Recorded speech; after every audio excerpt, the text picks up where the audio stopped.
Hello student. आज का अपना टॉपिक ये क्लास 12 से है। ये थर्ड चैप्टर है बेटा इसका, फर्स्ट यूनिट का। और चैप्टर है हमारा इलेक्ट्रोस्टैटिक पोटेंशियल। तो इसमें हम पोटेंशियल के बारे में पढ़ेंगे। 10th क्लास के अंदर आपने थोड़ा बहुत जो है वो पोटेंशियल के बारे में पढ़ा हुआ है, ठीक है। उससे आगे हम पढ़ेंगे। तो इलेक्ट्रोस्टैटिक पोटेंशियल क्या होता है। तो जैसे बेटा हमारे पास कोई चार्ज क्यू है, ये चार्ज क्यू हो गया, इसको हमने यहां से, और ये चार्ज है इन्फिनिटी के ऊपर। कहाँ है? इन्फिनिटी। इन्फिनिटी से हमने यहां पर किसी पी पॉइंट के ऊपर इस चार्ज को लेके आना है। तो यहां तक लाने में जितना हमने वर्क डन करना पड़ेगा ना, वो वर्क डन क्या कहलाता है? इलेक्ट्रोस्टैटिक पोटेंशियल कहलाता है। ये हमने जैसे यहां पर क्यू नोट चार्ज हमने मान लिया, कोई पॉजिटिव टेस्ट चार्ज है ये, ठीक है। इस पॉजिटिव टेस्ट चार्ज को इन्फिनिटी से इस पॉइंट तक लाने के लिए जितना वर्क डन करना पड़ेगा वो क्या कहलाता है? इलेक्ट्रोस्टैटिक पोटेंशियल कहलाता है। यानी इसमें क्या लिखेंगे हम? Amount of work done required to move a unit positive charge, a unit positive test charge from infinity to that point, ठीक है। इन्फिनिटी से इस पॉइंट तक लाने में जितना वर्क डन करना पड़ेगा वो क्या कहलाएगा? इलेक्ट्रोस्टैटिक पोटेंशियल कहलाएगा, against the electrostatic field,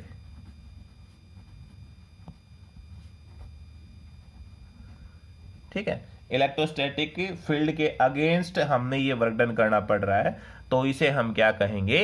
electrostatic potential कहेंगे। तो इसको हम V से लिखते हैं बेटा, और ये होता है वर्क डन पर unit positive test charge. V is equal to W by q naught होगा। अब W की यूनिट क्या होती है? इसकी यूनिट देखें तो W की यूनिट होती है जूल, यानी वर्क डन हो गया। और चार्ज की यूनिट क्या होती है? कोलाम। तो यूनिट क्या आ गई इसकी हमारे पास? ऐसा यूनिट जूल पर कोलाम। ये इसकी SI यूनिट हो जाएगी। या इसको सिंपली हम बोल देते हैं जूल पर कूलम बोल दो, या फिर न्यूटन मीटर पर कूलम, ये भी इसकी SI यूनिट होती है। दोनों इसकी SI यूनिट है, तो ध्यान रखना। सिंपली इसकी यूनिट वोल्ट भी होती है। पोटेंशियल डिफरेंस की यूनिट क्या होती है? वोल्ट। तो चाहे हमारे वोल्ट बोल दो, या जूल पर कूलम बोल दो, या फिर न्यूटन मीटर पर कूलम ये बोल दो, ठीक है बेटा। अब अगर आपसे ये कहे कि 1 वोल्ट पोटेंशियल डिफरेंस किसके बराबर होगा, ठीक है, 1 volt potential difference, 1 volt potential difference. तो देखिए ये हमारे पास यूनिट क्या होगी? इसकी हो गई यूनिट पोटेंशियल की हो गई, यानी फार्मूला हमारे पास क्या है? W बाई क्यू नोट है। और इसकी यूनिट है वोल्ट। यहां पर अगर देखें तो पोटेंशियल की वोल्ट भी बोलते हैं इसकी यूनिट को। और वर्क डन की यूनिट होती है जूल, और चार्ज की यूनिट होती है कूलम। तो ये क्वांटिटी 1 कहता है हमारे पास कि ये 1 वोल्ट। तो ये 1 कब होगी? जब हमारे पास ये भी 1 होगा और ये भी 1 होगा। ये दोनों क्वांटिटी 1 होंगी, तब हम क्या कहेंगे कि हमारे पास 1 वोल्ट पोटेंशियल डिफरेंस होगा। यानी 1 जूल वर्क डन करना हो हमने 1 कूलम चार्ज को मूव करवाने में, तो उसे हम क्या कहेंगे? 1 वोल्ट पोटेंशियल डिफरेंस है, ठीक है। तो इसको डिफाइन करते हैं, ऐसा आ जाता है क्वेश्चन बेटा ये कि डिफाइन 1 वोल्ट पोटेंशियल डिफरेंस। तो क्या कहोगे कि if 1 joule work is done to move 1 coulomb charge from infinity to that point, ठीक है, ये हमारे पास क्या हो जाएगा, ये हो जाएगा 1 वोल्ट पोटेंशियल डिफरेंस। अब ये तो थी इसकी बेटा एसआई यूनिट, ठीक है, एसआई यूनिट थी ये। और अब अगर इसकी सीजीएस यूनिट देखें तो सीजीएस यूनिट किसके बराबर हो जाएगी, जो वोल्ट है हमारे पास वोल्ट, इसकी यूनिट होती है स्टेट वोल्ट, इसको बोलते हैं स्टेट वोल्ट सीजीएस सिस्टम के अंदर, यानी 1 स्टेट वोल्ट हो गया। जूल, जूल की सीजीएस यूनिट क्या होती है, यानी वर्क की सीजीएस यूनिट हो गई अर्ग, यानी 1 अर्ग हो गया हमारे पास। कुलम, कुलम की यूनिट चार्ज की क्या हो जाएगी, चाहे तो स्टैट कुलम बोल दो या इलेक्ट्रोस्टैटिक यूनिट ऑफ चार्ज बोल दो, स्टैट कुलम, ये इसकी सीजीएस यूनिट हो जाएगी। तो इसको अर्ग पर यूनिट स्टैट कुलम भी हम बोल सकते हैं, सीजीएस यूनिट, या फिर जो स्टैट वोल्ट है ये भी इसकी सीजीएस यूनिट है। अब डिफाइन करना हो 1 स्टैट वोल्ट पोटेंशियल तो क्या कहोगे, जब हमारे पास वर्क डन कितना हो, 1 अर्ग वर्क डन हो, और चार्ज कितना हो हमारे पास 1 स्टैट कुलम चार्ज हो, तो वो उसकी सीजीएस यूनिट हो जाएगी बेटा। अब रिलेशन है हमारे पास कि वोल्ट और स्टैट वोल्ट के अंदर क्या रिलेशन है, ठीक है।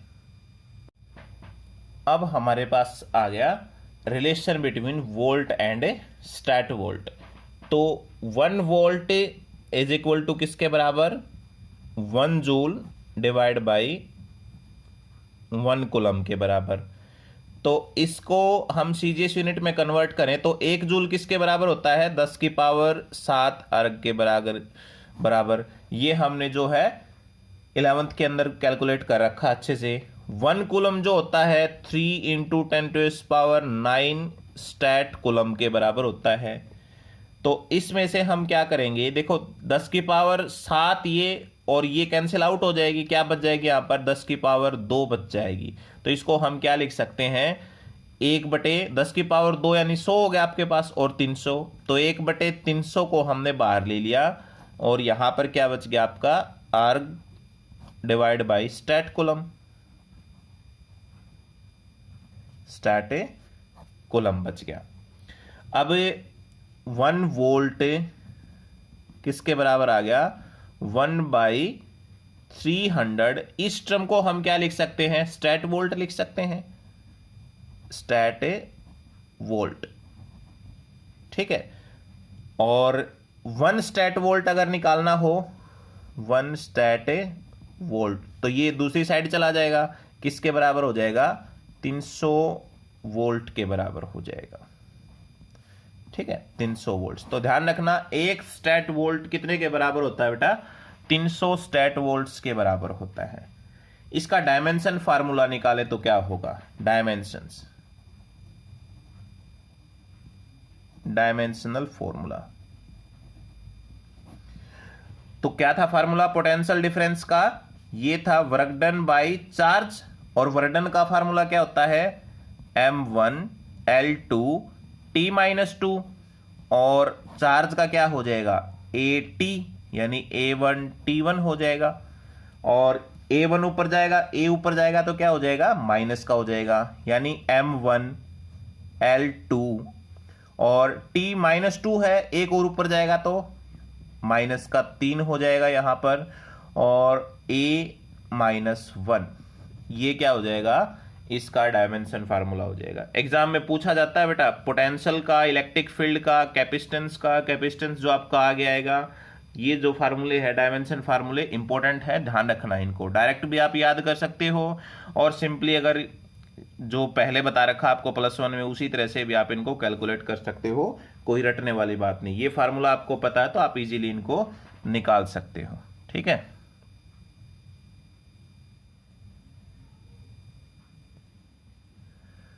अब है बेटा इलेक्ट्रिक पोटेंशियल डिफरेंस। तो इसको भी वैसे बेटा वोल्ट से ही लिखते हैं, बस इलेक्ट्रिक पोटेंशियल और इलेक्ट्रिक पोटेंशियल डिफरेंस में फर्क कितना है। इलेक्ट्रिक पोटेंशियल तो हमारे पास था कि वर्क डन पर यूनिट चार्ज जो हमारे पास, और उस चार्ज को हम इन्फिनिटी से एक पर्टिकुलर पॉइंट पर हम लेके आ रहे थे यूनिट पॉजिटिव चार्ज को, और इसमें हम क्या करेंगे, इसमें एक पॉइंट से दूसरे पॉइंट तक लेके जाएंगे, ठीक है, वहां तक ले जाने में जितना वर्डन करना पड़ेगा वो क्या कहलाएगा, इसका इलेक्ट्रोस्टैटिक पोटेंशियल डिफरेंस कहलाएगा, या सिंपली इलेक्ट्रिक पोटेंशियल डिफरेंस कहलाएगा। ठीक है, तो देखो amount of work done, amount of work done required to move unit positive charge from one point to another point, तो वो क्या कहलाएगा, इलेक्ट्रोस्टैटिक पोटेंशियल डिफरेंस कहलाएगा। यानी V is equal to work done करना पड़ रहा हमने A पॉइंट से B पॉइंट तक, और चार्ज हमारे पास ये हो गया। मान लो ये हमारे पास q naught positive test charge है और A पॉइंट से B पॉइंट तक हमने इस चार्ज को लेके आना है, तो यहां तक लाने में जितना वर्डन करना पड़ा वो हमारे पास क्या कहलाएगा, इलेक्ट्रोस्टैटिक पोटेंशियल डिफरेंस कहलाएगा। दोनों की यूनिट हमारे पास क्या होती है, वोल्ट होती है, और ये एक स्केलर क्वांटिटी है, ध्यान रखना, it is a scalar quantity, ये एक स्केलर क्वांटिटी है। ठीक है, अगला टॉपिक है बेटा अपना electric potential difference due to a point charge, कि एक पॉइंट चार्ज की वजह से हमने इलेक्ट्रिक पोटेंशियल डिफरेंस बताना है कितना हो जाएगा। तो हमने क्या किया बेटा, एक पॉइंट चार्ज कंसीडर कर लिया, एक क्यू पॉइंट चार्ज कंसीडर कर लिया जो कि ए पॉइंट के ऊपर है। ठीक है, और इन्फिनिटी से हम किसी चार्ज को लेके आ रहे हैं, कोई टेस्ट चार्ज को लेके आ रहे हैं, यहां पर पी पॉइंट तक लेके आ रहे हैं, और इसके ऊपर जो है पॉजिटिव टेस्ट चार्ज है वो रखा हुआ पी पॉइंट तक हम, और ये जो डिस्टेंस है पी पॉइंट तक का ये आर डिस्टेंस है। तो हमने क्या किया बेटा कि यहां पर जब इस चार्ज को यहां लेके आएंगे, देखो दोनों हमारे पास पॉजिटिव चार्ज हैं, तो क्या होगा, इसका भी एक इलेक्ट्रिक फील्ड होगा इस प्रकार से, तो और इस चार्ज को जब हम यहां लेके आएंगे तो इस इलेक्ट्रिक फील्ड के अगेंस्ट हमने फोर्स लगाना पड़ेगा, क्योंकि लाइक चार्ज हो गए, दोनों एक दूसरे को रिपेल करेंगे। तो जितना वर्क डन इस चार्ज को यहां पर लेके आना पड़ेगा, ए पॉइंट के ऊपर हम लेके आ रहे हैं, तो वो वर्क डन क्या कहलाएगा, इसका पर यूनिट पॉजिटिव टेस्ट चार्ज जो है वो इलेक्ट्रिक पोटेंशियल कहलाएगा। तो हमने मान लिया कि यहां तक हम इस चार्ज को लेके आए हैं, तो वो एक स्मॉल डिस्टेंस मान लिया पहले हमने कि डी आर डिस्टेंस तक हम इसको लेके आ रहे हैं इस चार्ज को। तो टोटल फोर्स कितना हो जाएगा इसको यहां पर लाने के लिए चार्ज को, तो वो हमारे पास किसके इक्वल होता है, कूलम्ब लॉ के अकॉर्डिंग भी दोनों चार्ज के बीच में फोर्स कितना हो जाएगा, वो फोर्स हो जाएगा के q naught q divide by r square के बराबर। ये फोर्स हो जाएगा इन दोनों चार्जेज के बीच में इलेक्ट्रोस्टैटिक जो फोर्स है। अब हमने इस फोर्स के अगेंस्ट वर्क डन करना है, तो उसके लिए कितना वर्क डन करना पड़ेगा, पहले तो हम यहां तक लेके आ रहे हैं स्मॉल डिस्टेंस के ऊपर, तो हमने स्मॉल वर्क डन करना पड़ेगा डी डब्ल्यू, और वो किसके equal, minus F dot D R के इक्वल। और माइनस साइन क्यों आया है, क्योंकि यहां पर अपोजिट फोर्स लग रही है, इस फोर्स के इलेक्ट्रोस्टैटिक फोर्स के अगेंस्ट हमने वर्क डन करना पड़ रहा है, इसलिए हमारे पास नेगेटिव साइन आया है। ठीक है, तो अब टोटल वर्क डन निकालें। नाउ टोटल वर्क डन, इस टेस्ट चार्ज को इन्फिनिटी से लेके आना हो तो वहां तक टोटल वर्क डन कितना करना पड़ेगा, तो वो आपके पास क्या होगा, W इज इक्वल टू, यानी इस चार्ज को हमने इस के इलेक्ट्रिक फील्ड के अंदर लेके आना है, इस चार्ज के द्वारा जितना इलेक्ट्रिक फील्ड जनरेट हो रहा है ना उसके अंदर इसको लेके आना है, ये हमारे पास क्यू नोट चार्ज होगा, तो इसका जो इलेक्ट्रिक फील्ड है वो इसके ऊपर फोर्स लगाएगा, अगेंस्ट हमने वर्क डन करना पड़ रहा है ये, तो वर्क डन किसके बराबर हो जाएगा, फोर्स इंटू डिस्प्लेसमेंट, यानी फोर्स आपके पास हो गया एफ डॉट डी आर के बराबर हो गया। कहां से कहां तक, इन्फिनिटी से आर तक हमने करना है, तो एफ की जो वैल्यू है वो पुट कर दो, W इज इक्वल टू कितना हो जाएगा, इन्फिनिटी से आर तक एफ की वैल्यू है k q naught divide by r square, और इनटू में क्या हो जाएगा, डी आर हो जाएगा। W इज इक्वल टू जो कांस्टेंट है उसको बाहर ले लो, माइनस तो है ही आपके पास, माइनस के कांस्टेंट है, क्यू नोट भी कांस्टेंट है, सिर्फ वेरिएबल क्या है आपके पास है इन्फिनिटी से आर तक, यानी 1/r² इंटू में dr, ये सिर्फ वेरिएबल है आपके पास। ठीक है, तो इस r² को ऊपर लेके जाएंगे तो कितना हो जाएगा, r⁻², यानी w is equal to minus k q naught integration infinity से r तक r⁻², और इंटू में क्या हो जाएगा, dr हो जाएगा।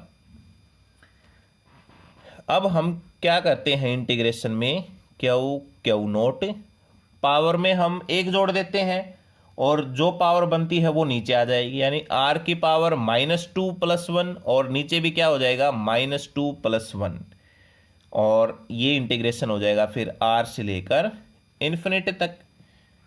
w is equal to minus k q naught, अब क्या होगा, यहां पर नीचे बच गया आपके पास -1, यानी r की पावर ऊपर कितनी बच गई, -1, और नीचे भी -1, और r से इन्फिनिटी तक, और ये -1 आगे जाएगा तो क्या कर देगा, इसको प्लस कर देगा, तो यहां बच गया w is equal to k q note, और ये बच जाएगा r की पावर -1 और इन्फिनिटी से r तक। तो इस टर्म को हम कैसे लिख सकते हैं, इसको हम लिख सकते हैं के क्यू नोट, इसको 1/r, इसको नीचे लेके आएंगे तो पावर फिर +1 हो जाएगी, इन्फिनिटी से r तक हो जाएगा। अब क्या करेंगे, upper limit minus lower limit, so w is equal to k q naught 1/r upper limit, और माइनस में क्या हो जाएगी,